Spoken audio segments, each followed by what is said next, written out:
ರಾಜ್ಯದ ಪವರ್ ಗೇಮ್ಗೆ ಸಂಬಂಧಪಟ್ಟ ಹಾಗೆ ನಿನ್ನೆ ದೆಹಲಿಯಲ್ಲಿ ಆಗಿದ್ದು ಬಹಳ ಮಹತ್ವದ ನಿರ್ಧಾರ. ಇಂದಿರಾ ಭವನದಲ್ಲಿ ಮ್ಯಾರಥಾನ್ ಸಭೆ ನಡೆಯಿತು. ಆ ಸಭೆಯಲ್ಲಿ ಫೈನಲ್ ಆಗಿ ಸಿದ್ದರಾಮಯ್ಯ ಅವರಿಗೆ ರಾಜೀನಾಮೆಗೆ ಸೂಚಿಸುವಂತಹ ಕೆಲಸವನ್ನ ರಾಹುಲ್ ಗಾಂಧಿ ಅವರು ಮಾಡಿದ್ರು. ಆ ಮೂಲಕ ರಾಜ್ಯ ಕಾಂಗ್ರೆಸ್ನಲ್ಲಿನ ಗೊಂದಲಕ್ಕೆ ಪರಿಹಾರವನ್ನ ಕಂಡುಕೊಳ್ಳುವಂತಹ ಕೆಲಸವನ್ನ ಹೈಕಮಾಂಡ್ ಮಾಡಿದೆ. 1 ವರ್ಷದಿಂದ ತಾರಕಕ್ಕೆ ಏರಿದಂತಹ ಕುರ್ಚಿ ಫೈಟ್ಗೆ ಹೈಕಮಾಂಡ್ ಫುಲ್ ಸ್ಟಾಪ್ ಇಡುವಂತಹ ಕೆಲಸ ಮಾಡಿದೆ. ಸೋನಿಯಾ ಗಾಂಧಿ ಅವರ ಜೊತೆ ಮಾತುಕತೆ ನಡೆಸಿದ ಬಳಿಕ ರಾಹುಲ್ ಗಾಂಧಿ ಸಿದ್ದರಾಮಯ್ಯ ಅವರಿಗೆ ತಮ್ಮ ನಿರ್ಧಾರವನ್ನ ತಿಳಿಸಿದ್ರು ಅನ್ನೋದು ಇನ್ಸೈಡ್ ಮಾಹಿತಿ. ಅಂದ್ರೆ ಗೇಮ್ ಚೇಂಜರ್ ಯಾರು, ಮಹತ್ವದ ಪಾತ್ರವನ್ನ ವಹಿಸಿದ್ದು ಯಾರು ನಿರ್ಧಾರವನ್ನ ತೆಗೆದುಕೊಳ್ಳುವಂತಹ ಸಂದರ್ಭದಲ್ಲಿ ಅಂದ್ರೆ ಅದು ಸೋನಿಯಾ ಗಾಂಧಿ ಅವರು ಅನ್ನುವಂತಹ ಮಾಹಿತಿ ತಿಳಿದು ಬರ್ತಾ ಇದೆ. ಆ ಚರ್ಚೆಯ ಬಳಿಕ ಸಿಎಂ ರಾಜೀನಾಮೆಯ ಸಂದೇಶವನ್ನ ರವಾನಿಸಿದ್ದಾರೆ ರಾಹುಲ್ ಗಾಂಧಿ. ಸಿದ್ದರಾಮಯ್ಯ ಅವರಿಗೆ ನಾಳೆ ಸಿಎಂ ಸ್ಥಾನಕ್ಕೆ ರಾಜೀನಾಮೆಯನ್ನ ನೀಡುತ್ತಿದ್ದಾರೆ ಸಿಎಂ ಸಿದ್ದರಾಮಯ್ಯ. ರಾಜ್ಯಪಾಲರನ್ನ ಭೇಟಿ ಮಾಡಿ ತಮ್ಮ ರಾಜೀನಾಮೆಯನ್ನ ಸಲ್ಲಿಕೆ ಮಾಡಲಿದ್ದಾರೆ ಸಿದ್ದರಾಮಯ್ಯ. ಇದೇ ಶುಕ್ರವಾರ ಕಾಂಗ್ರೆಸ್ ಶಾಸಕಾಂಗ ಪಕ್ಷದ ಸಭೆ ನಡೆಯುತ್ತೆ. ಶಾಸಕಾಂಗ ಪಕ್ಷದ ಸಭೆಯನ್ನ ನಡೆಸಿ ನೂತನ ನಾಯಕನ ಆಯ್ಕೆಯನ್ನ ಮಾಡಲಾಗುತ್ತೆ. ಮುಂದಿನ 2 ವರ್ಷಗಳ ಅವಧಿಗೆ ನೂತನ ಶಾಸಕಾಂಗ ಪಕ್ಷದ ನಾಯಕನ ಆಯ್ಕೆಯಾಗುತ್ತೆ. ಬಹಳ ದೊಡ್ಡ ಮಟ್ಟದಲ್ಲಿ ಸಂಚಲನವನ್ನ ಕ್ರಿಯೇಟ್ ಮಾಡಿದ್ದಂಥ ರಾಜ್ಯ ರಾಜಕಾರಣ ಸದ್ಯ ಕ್ಲೈಮ್ಯಾಕ್ಸ್ ಹಂತವನ್ನ ರೀಚ್ ಆಗಿದೆ.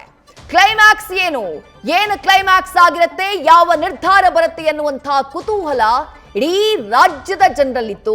ರಾಷ್ಟ್ರ ರಾಜಕಾರಣದವರು ಯಾರು ರಾಜ್ಯದತ್ತ ಗಮನ ವಹಿಸಿ ನೋಡ್ತಾ ಇದ್ರು, ಕುತೂಹಲದ ಕಣ್ಣುಗಳಿಂದ ನೋಡ್ತಾ ಇದ್ರು, ಹೈಕಮಾಂಡ್ ಯಾವ ನಿರ್ಧಾರವನ್ನ ತೆಗೆದುಕೊಳ್ಳಬಹುದು ಅನ್ನುವಂತಹ ಕುತೂಹಲದಲ್ಲಿ ಅವರು ಕೂಡ ಕಾಯ್ತಾ ಇದ್ರು. ಯಾಕಂದ್ರೆ ಮುಂಬರುವಂತದ್ದು ಚುನಾವಣಾ ವರ್ಷ, 2 ವರ್ಷಗಳ ಸಮಯ ಇದೆ. ಅಂಥ ಟೈಮ್ನಲ್ಲಿ ಇಂಥದ್ದೊಂದು ನಿರ್ಧಾರ ಕಾಂಗ್ರೆಸ್ ಹೈಕಮಾಂಡ್ ನಿಂದ ಆಗಿದೆ. ಮತ್ತಷ್ಟು ಡೀಟೇಲ್ಸ್ ನ ನಮ್ಮ ಪ್ರತಿನಿಧಿ ಮಂಜುನಾಥ್ ನೀಡ್ತಾ ಹೋಗ್ತಾರೆ. ಮಂಜುನಾಥ್, ನಿನ್ನೆ ದೆಹಲಿಯಲ್ಲಿ ಆದಂತಹ ನಿರ್ಧಾರ ಬಹುಶಃ ಇದುವರೆಗೂ ಹಲವರಿಗೆ ಇದನ್ನ ಅರಗಿಸಿಕೊಳ್ಳುವುದಕ್ಕೆ ಅಥವಾ ಆಶ್ಚರ್ಯಕ್ಕೆ ಕಾರಣ ಆಗಿರಬಹುದು. ಸಿದ್ದರಾಮಯ್ಯ ಅವರಂತಹ ನಾಯಕರನ್ನ ಕೆಳಗಿಳಿಸುವಂತಹ ನಿರ್ಧಾರಕ್ಕೆ ಹೈಕಮಾಂಡ್ ಬಂದಿದೆ ಅನ್ನೋದು ಸಿಗ್ತಾ ಇರುವಂತಹ ಖಚಿತ ಮಾಹಿತಿ. ಬಟ್ ಈ ನಿರ್ಧಾರದ ಹಿಂದಿನ ವಿಶ್ಲೇಷಣೆಗಳು, ಆಗಬೇಕಾಗಿರುವಂತಹ ಪ್ರಕ್ರಿಯೆಗಳು, ಎಲ್ಲದರ ಬಗ್ಗೆ ಮಾಹಿತಿಯನ್ನ ನೀಡ್ತಾ ಹೋಗೋದಾದ್ರೆ ಮಂಜುನಾಥ್. ವಿದ್ಯಶ್ರೀ, ಏನು 2023ರ ಒಂದು ಕಾಂಗ್ರೆಸ್ ಸರ್ಕಾರ ಅಧಿಕಾರಕ್ಕೆ ಬರುತ್ತೆ. ಇದೇ ಸಂದರ್ಭದಲ್ಲಿ ಪವರ್ ಶೇರಿಂಗ್ ಆಗಿದೆ. 2.5 ವರ್ಷ ಸಿಎಂ ಸಿದ್ದರಾಮಯ್ಯ ಅವರು ಅಧಿಕಾರವನ್ನು ನಡೆಸಿದ ನಂತರ ಅಧಿಕಾರವನ್ನ ಹಸ್ತಾಂತರ ಮಾಡ್ತಾರೆ ಅನ್ನೋ ಒಂದು ಚರ್ಚೆ ಏನು ಸರ್ಕಾರ ರಚನೆ ಆದ ಸಂದರ್ಭದಿಂದ ಕೂಡ ಇತ್ತು. ಆದ್ರೆ ಸರ್ಕಾರ ಯಾವಾಗ 2 ವರ್ಷ ಪೂರೈಸುತ್ತೆ ಅದರ ಸಂದರ್ಭದಲ್ಲಿ ನಾಯಕತ್ವ ಬದಲಾವಣೆ ವಿಚಾರಕ್ಕೆ ಸಂಬಂಧಪಟ್ಟಂತೆ ಸಾಕಷ್ಟು ಚರ್ಚೆಗಳಾಗುತ್ತೆ. ಆದ್ರೆ ಹಲವಾರು ಕಾರಣಗಳಿಂದ ಈ ಒಂದು ಪವರ್ ಶೇರಿಂಗ್ ಹಸ್ತಾಂತರ ಅಥವಾ ಪವರ್ ಶೇರಿಂಗ್ ಆಗಿರ್ಬೋದು ಅಥವಾ ಅಧಿಕಾರ ಹಸ್ತಾಂತರ ವಿಚಾರ ಸಾಕಷ್ಟು ಮುಂದೂಡಿಕೆನೇ ಆಗ್ತಾ ಬಂತು. ಈಗ ಸರ್ಕಾರ ಒಂದು ಅಧಿಕಾರಕ್ಕೆ ಬಂದು 3 ವರ್ಷಗಳಾಗ್ತಿದೆ. ಇಂತಹ ಸಂದರ್ಭದಲ್ಲಿ ಎಐಸಿಸಿ ನಾಯಕರು ನಿನ್ನೆ ಒಂದು ಮ್ಯಾರಥಾನ್ ಸಭೆಯನ್ನು ಮಾಡಿದ್ರು. ಈ ಒಂದು ಸಭೆಯಲ್ಲಿ ಪ್ರಮುಖವಾಗಿ ಚರ್ಚೆ ಆಗಿರುವಂತದ್ದು 2028ರ ಏನು ವಿಧಾನಸಭಾ ಚುನಾವಣೆ ಬರುತ್ತೆ.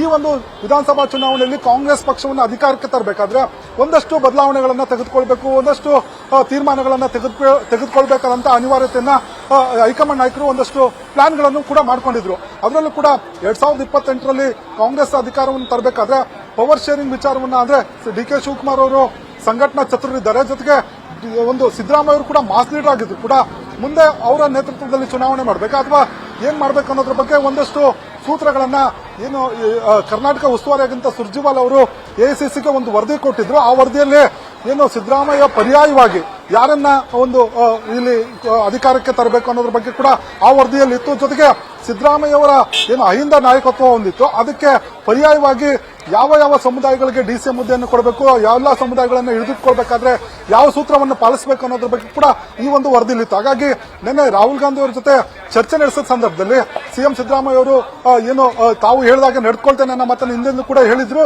ಜೊತೆಗೆ ಆ ಒಂದು ವಿಚಾರ ಬಂದ ಸಂದರ್ಭದಲ್ಲಿ ರಾಹುಲ್ ಗಾಂಧಿ ಅವರು ನೇರವಾಗಿ ಏನು ಸುರ್ಜಿವಾಲಾ ಮತ್ತೆ ವೇಣುಗೋಪಾಲ್ ಮಲ್ಲಿಕಾರ್ಜುನ್ ಖರ್ಗೆ ಅವರ ಜೊತೆ ಚರ್ಚೆ ಮಾಡಿಸಿದ್ರು, ಪ್ರತ್ಯೇಕ ಸಭೆ ನಡೆಸ್ತಾರೆ. ಆ ಸಂದರ್ಭದಲ್ಲಿ ಏನು ಸೋನಿಯಾ ಗಾಂಧಿ ಮತ್ತೆ ಪ್ರಿಯಾಂಕಾ ವಾದ್ರಾ ಅವರ ಒಂದು ಸಲಹೆ ಮೇರೆಗೆ ಈ ಒಂದು ನಿರ್ಧಾರಕ್ಕೆ ಬಂದಿದ್ದಾರೆ. ಯಾಕಂದ್ರೆ 2028ರಲ್ಲಿ ರಾಜ್ಯದಲ್ಲಿ ಕಾಂಗ್ರೆಸ್ ಸರ್ಕಾರ ರಚನೆ ಮಾಡಬೇಕಾದ್ರೆ ಹೊಸ ಫೇಸ್ಗಳಿಗೆ ಅವಕಾಶ ಕೊಡಬೇಕು, ಜೊತೆಗೆ ಸಚಿವ ಸಂಪುಟದಲ್ಲೂ ಹೊಸಬರಿಗೆ ಕೂಡ ಅವಕಾಶ ಕೊಡಬೇಕು.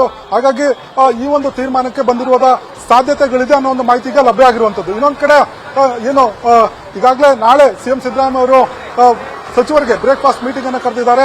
ಈ ಸಂದರ್ಭದಲ್ಲಿ ತಮ್ಮ ಜೊತೆ 2013ರಿಂದ 18ರವರೆಗೆ ಸಚಿವರಾಗಿ ಕೆಲಸ ಮಾಡಿದ್ದಂತವರು, ಜೊತೆಗೆ ಈ ಒಂದು 2023ರ ಒಂದು ಸರ್ಕಾರದಲ್ಲಿ ಸಚಿವರಾಗಿ ಕೆಲಸ ಮಾಡಿದವರಿಗೆ ಒಂದು ಧನ್ಯವಾದ ಕೂಡ ತಿಳಿಸುವ ಸಾಧ್ಯತೆ ಇರುವಂತದ್ದು. ನಂತರ ಲೋಕಭವನಕ್ಕೆ ತೆರಳಿ ತಮ್ಮ ಒಂದು ಏನು ಸಿಎಂ ಸ್ಥಾನಕ್ಕೆ ರಾಜೀನಾಮೆ ಕೊಟ್ಟು ಅಲ್ಲಿಗೆ ಒಂದು ಸಿದ್ದರಾಮಯ್ಯ ಅವರ ಒಂದು ಆಡಳಿತ ಅವಧಿ ಮುಕ್ತಾಯ ಆಗುತ್ತೆ. ಯಾಕಂದ್ರೆ ಸಿದ್ದರಾಮಯ್ಯ ಅವರು ಕಳೆದ ಏನು ಕರ್ನಾಟಕದಲ್ಲಿ ಅತಿ ಹೆಚ್ಚು ಅವಧಿಗೆ ಸಿಎಂ ಆದಂತವರು, ಜೊತೆಗೆ ಹೆಚ್ಚು ಬಜೆಟ್ ಮಂಡಿಸಿದ ಕೀರ್ತಿ ಕೂಡ ಅವರ ಹೆಸರಲ್ಲಿರುವಂತದ್ದು. ಜೊತೆಗೆ ಅನೇಕ ಬಡವರ ಪರ ಮತ್ತು ಹಿಂದುಳಿದ ಪರ ಯೋಜನೆಗಳು ಮಾಡಿದ್ರು, ಅನ್ನಭಾಗ್ಯಗಳಾಗಿರ್ಬೋದು, ಗ್ಯಾರಂಟಿ ಯೋಜನೆಗಳಾಗಿರ್ಬೋದು, ಎಲ್ಲವನ್ನು ಕೊಟ್ಟು ಜನರಿಗೆ ಹತ್ರ ಆಗಿದ್ರು ಕೂಡ ಭವಿಷ್ಯದ ದೃಷ್ಟಿಯಿಂದ ಯುವಕರಿಗೆ ಅವಕಾಶ ಕೊಡಬೇಕು. ಜೊತೆಗೆ ಚುನಾವಣೆ ಗೆಲ್ಲುವ ನಿಟ್ಟಿನಲ್ಲಿ ಬೇಕಾದಂತಹ ವ್ಯವಸ್ಥೆಗಳಿಂದ ಈಗಲಿಂದಲೇ ಕೂಡ ತಯಾರು ಮಾಡಿಕೊಳ್ಬೇಕಾಗುತ್ತೆ. ಆ ನಿಟ್ಟಿನಲ್ಲಿ ಈ ಒಂದು ತೀರ್ಮಾನವನ್ನು ಹೈಕಮಾಂಡ್ ನಾಯಕರು ತೆಗೆದುಕೊಂಡಿದ್ದಾರೆ ಅನ್ನೋ ಒಂದು ಚರ್ಚೆ ಈಗ ಆರಂಭ ಆಗಿರುವಂತದ್ದು.